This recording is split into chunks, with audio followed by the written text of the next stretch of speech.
चित्रपटातलं तुम्ही पाहिलं आता श्रीपती नावाचं पात्र मी करतो की जो एका डायलेमामध्ये आहे की परंपरेसोबत जायचं की नाही जायचं, की बांधाचं या बाजूला आहे की त्या बाजूला आहे, की नेमका बांधावरच उभा आहे. आणि आजच्या काळामध्ये जे लोक बांधावर उभे असतात त्यांची परिस्थिती फार अवघड आहे. तशीच श्रीपतीची पण परिस्थिती अवघड आहे, कारण तो बांधावर उभा आहे. त्याला निर्णय घेता येत नाही आणि तो निर्णय घेतो की नाही, निर्णय घेताना त्याला काय अडचणी येतात, कसा निर्णय घेतो, त्या परिस्थितीतून रस्ता कसा कोरत कोरत जातो याची ही गोष्ट आहे. आणि ते जे पात्र आहे श्रीपती त्यातलं ते मी केली आहे. समाजाने ज्या समाजात आपण वावरतो त्या प्रत्येक समाजामध्ये प्रत्येक गावाअंतर्गत रूढी आहेत, परंपरा आहेत. पण त्या परंपरा किंवा त्या रूढी किंवा प्रथा समाजातले काही स्वार्थी लोक जेव्हा तुमच्यावरती लादतात आणि जबरदस्तीने त्या तुम्हाला करायला लागतात, त्याच्यातनं जो काही संघर्ष निर्माण होतो अशी ही कथा आहे. परंपरा म्हटलं की आपण आपल्याला वाटतं की काहीतरी परंपरा आपण सोडायचा प्रयत्न करतो, तर तसं आपण काही करत नाहीये. आपण जे काही सण साजरे करतो त्याच्यामागे आपला स्वतःला आनंद हवा असतो किंवा आपण कुटुंब त्याच्यात निर्माण होतो आणि सण आपण साजरे करत असतो.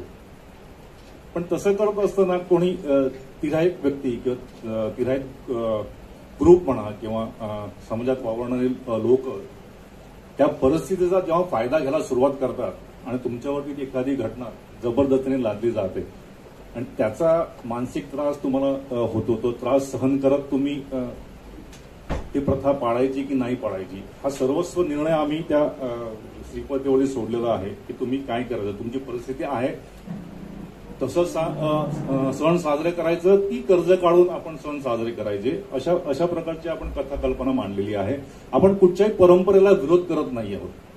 आमचं म्हणणं एवढंच आहे की तुमची जी ऐपत आहे की तुम्हाला जे शक्य आहे त्याप्रमाणे तुम्ही करा. कुणाच्या तरी स्वार्थासाठी तुम्ही कर्ज काढून कर्जबाजारी होऊन सण साजरे करू नका. हे आम्ही साताऱ्याजवळ वडूज म्हणून गाव आहे. घडली कुठे नव्हती, शूटिंग साताऱ्याला झालं आणि घडली होती यांच्या आयुष्यात. हा आयुष्यामध्ये म्हणजे कसं की आमचे जे नातेवाईक आहेत, जे डॉक्टर आहेत, तर त्यांच्याकडे येणारे जे पेशंट आहेत ते त्यांचा दवाखाना होता पोर्तुगीजच्या दादरमध्ये, तर तिकडे येणारे जे कामगार आहेत म्हणा ते राजस्थान गुजरात तिकडचे आहेत, कपड्याच्या दुकानात काम करणारे. पण ते जेव्हा आजारी पडतात ना तेव्हा त्यांच्याकडे यायचे, ते म्हणायचे की आम्ही आमच्यावरती उपचार नाही करत जास्त, डॉक्टर फक्त एक 10 रुपयाची गोळी द्या किंवा इंजेक्शन द्या. डॉक्टर म्हणत तुम्ही एवढा सिरियस आहेस पण तू स्वतःवरती ट्रीटमेंट घे, तर ते म्हणत नाही आम्ही पैसा का खर्च करत नाही, तर गावामध्ये मृत्यू पश्चात जे आमचे आई वडील आहेत त्यांच्यासाठी म्हणतो हा पैसा आम्ही जमा करून ठेवतो की ते मेल्यानंतर आम्हाला गावाला सोनं दान करावं लागतं. तर ते हा थोडं जम मला खूप सिरियस वाटला, हा सिरियस मोठा टॉपिक होता. आपण असं करतो की अशी प्रथा आपण केली आहे की बाबा जिथे 13वेला गावं जेवण द्यावं, आपण देतोच म्हणा की आपली श्रद्धा असते की आपण आपल्या परीने जेवण देतो. पण इथे आपण असं करतो की तुम्हाला गाव जेवण द्यायला पाहिजे आणि तुमच्यावरती ती जबरदस्ती केली जाते. आणि तसं करताना बाबा काहीतरी गोडधोड जिलेबी द्या, काहीतरी द्या. आणि बऱ्याच वेळा असं होतं की मला बरेच दिवस गोडधोड खायला मिळालं नाहीये म्हणून तू ते हे कर, तू शिरा कर, जिलेबी कर, अजून काहीतरी कर, पण कर, कर्ज काढ. बरं त्याच्यामध्ये मी जेव्हा शेतकऱ्यांशी बोललो ना तेव्हा प्रत्येकांचं म्हणणं असंच होतं की अरे लोक आम्हाला काय सांगतात की ही शेत आहे किंवा हे घर आहे ना हे तुझ्या वडिलांपासून तुझ्याकडे आलेलं आहे. माझ्या अंगावरती काटा येतो आता. तू त्यांच्या मृत्यू पश्चात त्यांच्या क्रियेसाठी ते विक ना, ते तुझं नाहीये ना, तुझ्या वडिलांकडं तुझ्या वारसा हाताने तुझ्याकडे आलेला आहे, ते तू ते कर, ते गाय विक, तू काय ते ढोरं विक, जमीन विक आणि त्याच्यात ते साजरं करतो, तर तुला करायलाच पाहिजे.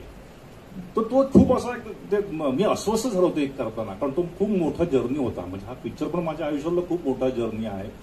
मी ज्या गावामध्ये पण मी हे शूटिंग केलं, आपण साताऱ्याजवळ तडवळे म्हणून एक गाव आहे. आता शूटिंग म्हटलं की प्रत्येक जण एक्साइट असतो ना की अरे शूटिंग होतं, आपल्या गावात शूटिंग आहे, हिरो येणार, हिरोईन येणार आहे. शूटिंग सुरू झालं आणि एका प्रसंगामध्ये त्यांना मी इन्व्हॉल्व्ह केलं.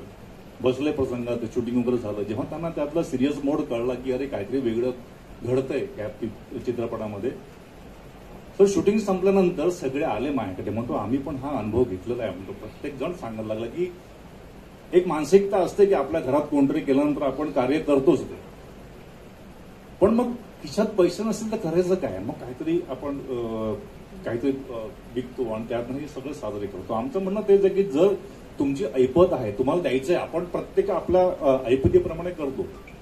आमचं सांगणं तेच आहे की जेवढी तुमची ऐपत आहे ना तेवढं तुम्ही करा. कोणतरी तुमच्यावरती लादतंय म्हणून कुठचे सण साजरे करू नका. तीन मित्रांची कथा आहे ती, राजाराम, श्रीपती आणि शिवराम. राजारामच्या आयुष्यात घडलेलं आहे. आई गेली तेव्हा त्यांनी केलंय, वडील गेले त्याचे तेव्हा तो म्हणतो की आता मी नाही करू शकत, कारण म्हणतो मी 6 महिन्यापूर्वी मी केलंय.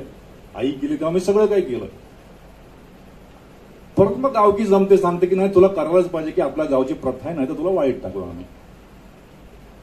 आता हा प्रसंग शिवराम श्रीपतीवरती आलेला आहे. शिवराम आहे तो विरोध करतो, त्याला पटत नाही. त्याचं म्हणणं प्रत्येक वेळी तेच आहे की तुम्ही तुमची जी ऐपत आहे त्याप्रमाणे तुम्ही करा. उगाच कोणतरी सांगतं मग कर्जबाजारी होऊन काही गोष्टी म्हणतात ना की काही गोष्टी जमीन विकून, शेतवाडी विकून, ढोरं विकून तुम्ही काही करू नका. कारण काय होतं की याच्यामध्ये एक लाईन आहे त्याच्यात आलेलं नाहीये की आपण खातो पितो आणि मग त्याच्यावरती चर्चा करतो की अरे आज मी हे खाल्लं ना, त्याच्यापेक्षा मागच्या पार्टीतलं किंवा मागच्या ह्याच्यातलं जेवण खूप चांगलं होतं, त्याने जे तुपाचा वास किंवा तो गोडधोडचा अजून माझ्या हातावरती रेंगाळतोय. भयानक स्थिती आहे ती. म्हणजे एखादा माणूस एखादा समारंभ करतो, तो काय करतो त्याची एक वेगळी मानसिकता असतो. पैसे कुठेतरी गोळा करतो आणि कुठचाही म्हणा, लग्नाचा असेल किंवा अजून काही कार्य तो करतो. 4 लोक त्या ठिकाणी येतात आणि आपण खातो पितो आणि मग कंपॅरिझन करतो. अरे परवा त्या राम्याकडे गेलो तर जेवण चांगलं होतं, आज कमी पडतंय जेवण. जेव्हा शिवराम गावातल्या लोकांचे जे हाल बघतो मी, तर त्यांना 2 टाइमचं जेवण सुद्धा त्यांच्या नशिबी नसतं. आणि अशा जर प्रथा पाळण्यासाठी, लादण्यासाठी त्यांना फोर्स केलं जातं आणि त्यासाठी ते स्वतःचं घरदार, जमीन वगैरे गहाण ठेवत असेल तर ते त्याला कुठे सहन होत नाही. कारण का शिवराम हा 2 ठिकाणी वर्किंग करत असतो, गाव पण असतो आणि तो शहरामध्ये पण काम करत असतो. त्यामुळे शहरातल्या लोकांची मानसिकता त्याला कळलेली असेल, त्यामुळे तो गावातल्या लोकांना शहाणं करण्याचा प्रयत्न करतो. प्लस परंपरा पाळली पाहिजे, पण कशासाठी पाळली पाहिजे हे पण लोकांना समजलं पाहिजे.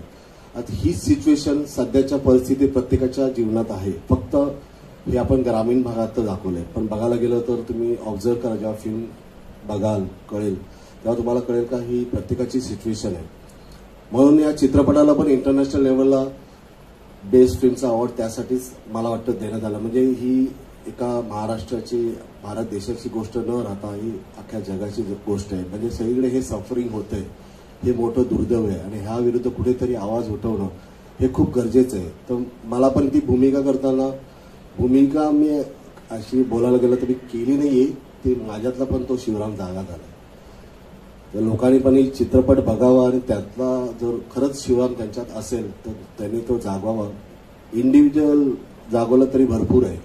नाही, तो जो श्रीपती या सिनेमातला जे मुख्य पात्र तो विद्रोह करायचा प्रयत्न करतो, तो त्या परंपरेच्या विरोधात जायचा प्रयत्न करतो.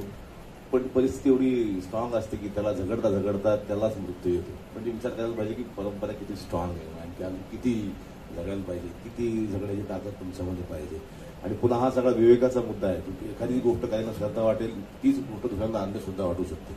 त्यामुळे सिनेमातला नायक मगापासून म्हणल्या म्हणून तो बांधावर बसलेला आहे, त्याला अजून कळत नाही, डिसाईड करायला. सगळ्यांचं शेवटी येऊन पुढे थांबतं की शिक्षण नाही, त्याच्यामुळे विवेक वापरता येत, त्याच्यामुळे बुद्धी प्रामाण्यवाद येत नाही माणसाच्या अंगामध्ये. श्रीपती त्या सगळ्या ह्याचं शिक्षण पण आहे की त्याला खरं खोटं डाव उजव ठरवता येत नाही. आणि त्या डाव्या उजव्याच्या गोंधळात त्याला त्याची बाजूच सापडत नाही. आणि अशी बाजू न सापडणारी माणसं समाजामध्ये खूप आहे. तसा श्रीपती हा बाजू न सापडलेला माणूस आणि त्या बाजू न सापडणाऱ्या माणसाची गोष्ट आहे. त्याच्यामुळे तेवढं बळ नाही की तो एवढ्या मोठ्या रूढीला, एवढ्या परंपरेला हात घालेल आणि सांगेल छाती ठोकपणे घे चुकीचं आहे म्हणून. त्यात त्याचा अर्थ. प्रथा, परंपरा, रूढी ह्या असल्या पाहिजेत, पण त्या जगण्यासाठी असल्या पाहिजेत.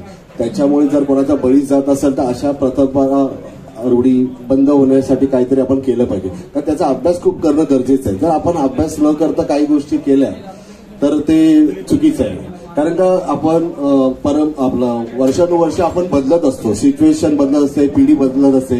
तर आपण शिक्षण घेतल्यामुळे आपण प्रगल्भ होत जातो. त्यामुळे काही रूढी, परंपरा कशा चुकीच्या आहेत हे आपल्याला ज्ञान मिळतं. मग आताच्या सिच्युएशनला त्याची गरज आहे का हे जर समजून घेतलं तर आपल्याला त्यातून उत्तर मिळेल.